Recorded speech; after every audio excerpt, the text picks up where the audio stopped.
নমস্কাৰ ৰাইজ, নাইট কিটচেনলৈ আপোনালোকক আন্তৰিক স্বাগতম। এক অসমীয়া খাদ্য পৰম্পৰা আৰু সোৱাদৰ এখন ঘৰ। আহক আজি আমাৰ কিটচেনত বনাওঁ ছাগলী মাংস। অকণমান থলুৱা আৰু অকণমান লক্ষ্ণৌৰ টাচ দি পেলাই আমি চেষ্টা কৰোঁ। প্ৰথমতে পিঁয়াজখিনি ফাইনলি চপ কৰি ল'ম। এতিয়া আমি ছাগলীৰ মাংসৰ গ্ৰেভিৰ বাবে এটা বিশেষ মছলা ৰেডি কৰি লওঁ। এয়া দিলোঁ আদা নহৰু বটা, 1 চামুচ কাশ্মীৰী মিৰ্চ, আধা চামুচ হালধি পাউডাৰ, ধনিয়া পাউডাৰ 1 চামুচ আৰু আধা চামুচ জিৰা গুড়ি। এতিয়া গোটেইখিনি মছলা দৈৰ সৈতে ভালকৈ মিহলি কৰি ল'ম। এতিয়া আমি বাৰিষ্টা বনাবলৈ কেৰাহীত তেল দি লৈছোঁ। বাৰিষ্টাখিনি গল্ডেন ব্ৰাউন হ'লেকৈ ভাজি ল'ম। আকৌ বিশেষ শুকান মছলা এটা ৰেডি কৰি লওঁ। তাৰ বাবে ল'ম শুকান ধনিয়াৰ গুটি, কেইটামান ইলাইচি আৰু কেইটামান লং।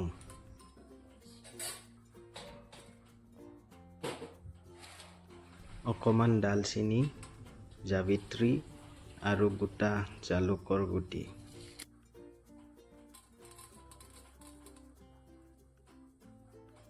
লগতে 3 পৰা 4টা শুকান জলকীয়া আৰু দুখিলা তেজপাত। এতিয়া গোটেইখিনি অলপমান গোন্ধ ওলোৱালৈকে ভাজি ল'ম।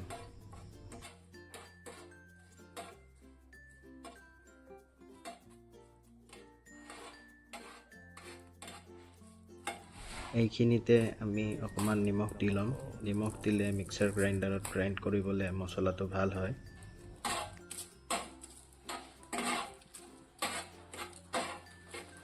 এতিয়া গোটেইখিনি গোটা মছলা অকণমান পেনখনত ঠাণ্ডা কৰি মিক্সাৰ গ্ৰাইণ্ডাৰত গুড়ি কৰি ল'ম।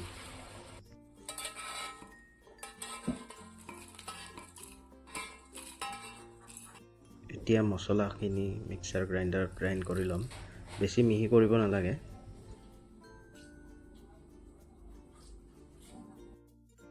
এতিয়া আমি বাৰিষ্টা ভাজা তেলখিনিৰ ওপৰতে ঘি অলপ দি ল'ম। আৰু এইখিনিতে আমি আলু কেইপিচমান অলপ ডিপ ফ্ৰাই কৰি ল'ম। আলুটো অপশ্যনেল হয়। প্ৰায় আলু কেইপিচ ভজা হৈছে।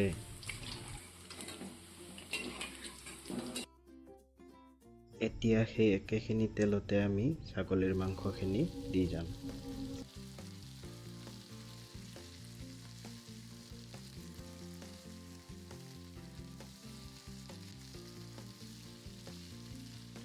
মাংসখিনি এতিয়া আমি ভালদৰে ভাজি ল'ব লাগিব।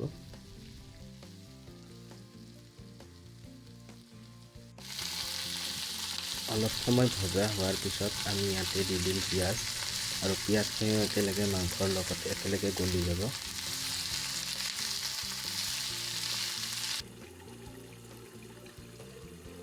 অকণমান বেছি সময় আমি পিঁয়াজ আৰু মাংসখিনি একেলগে লৰাব লাগিব। অকণমান সময় ভজাৰ পিছত আমাৰ পিঁয়াজখিনি গলিব ধৰিছে। এতিয়া ভালকৈ পিঁয়াজখিনি আৰু মাংসখিনি ভজা হোৱাৰ পিছত দৈৰ লগত বনোৱা মছলাখিনি ইয়াতে দি দিম। এতিয়া ভালকৈ মাংসখিনি আৰু মছলাখিনি মিক্স কৰি অলপ সময় ভাজি থাকিম। প্ৰায় আমাৰ মছলাখিনি ভজা হৈছে আৰু এতিয়া ইয়াৰে কালাৰটো খুব ধুনীয়াকৈ ওলাই আহিছে।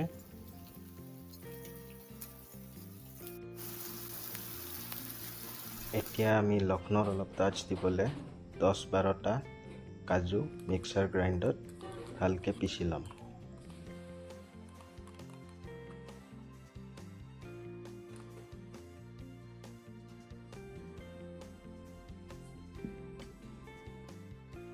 এতিয়া আমাৰ ভাজি ৰখা আলুখিনি ইয়াতে দি দিম। অলপ সময় ঢাকনি দি ৰখাৰ পিছত এটা সুন্দৰ গোন্ধ আৰু গ্ৰেভিটো আমাৰ ধুনীয়া ৰঙচুৱা হৈ আহিছে। এতিয়া ইয়াতে আমি দিব লাগিব ভাজি ৰখা বাৰিষ্টাখিনি আৰু গোটেইখিনি বস্তু ভালদৰে এবাৰ মিক্স কৰি ল'ব।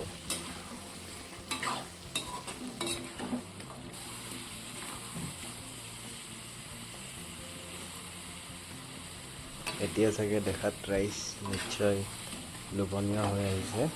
এতিয়া গোটেইখিনি বস্তু প্ৰায় 1 ঘণ্টা ভজাৰ পিছত আমি ইয়াতে পানী দিম। এতিয়া পানীখিনি ভালকৈ উতল অহাৰ পিছত আমাৰ লাষ্ট কাজুৰ পেষ্টখিনি ইয়াৰে ওপৰত দি দিম। এতিয়া গোটেইখিনি ভালকৈ মিক্স কৰি আমি ইয়াক ভালকৈ অলপ সময় উতল আহিব দিব লাগিব। আৰু একেবাৰে শেষত আমি মিক্সাৰ গ্ৰাইণ্ডাৰত গোটা মছলাখিনি গুড়ি কৰি লোৱাখিনি ইয়াৰে ওপৰত দি লওঁ। আকৌ এবাৰ ভালকৈ মিলাই গোটেইখিনি অকণমান উতল আহিব দিম। এতিয়া আমাৰ ছাগলীৰ মাংস ৰেডি ৰাইজ।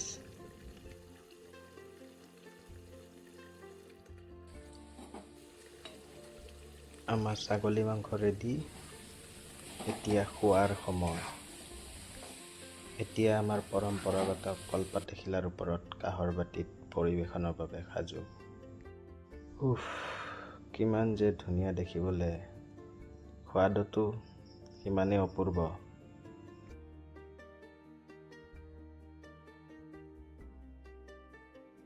অকল ছাগলীৰ মাংস দেখালেইতো নহ'ব ৰাইজ, আহক আমাৰ থালিখনো ৰেডি কৰি লওঁ। আমাৰ থলুৱা ধৰণে ভাত, তাৰ লগত এয়া ছাগলী মাংস, এয়া মায়ে বনোৱা মাটিমাহৰ দালিৰ সৈতে ছাগলী মাংস, লগত আছে তিয়হৰ চালাড, বেঙেনা ভাজি আৰু প্ৰত্যেকজন অসমীয়াৰ প্ৰিয় কেঁচা জলকীয়া। এইখনেই হৈছে আজি আমাৰ ছাগলীৰ মাংসৰ থালি থলুৱাভাৱে। ৰাইজ, আজিৰ থলুৱা থালিখন চাই লোভ লাগিছেনে? কমেণ্টত নিশ্চয় জনাব।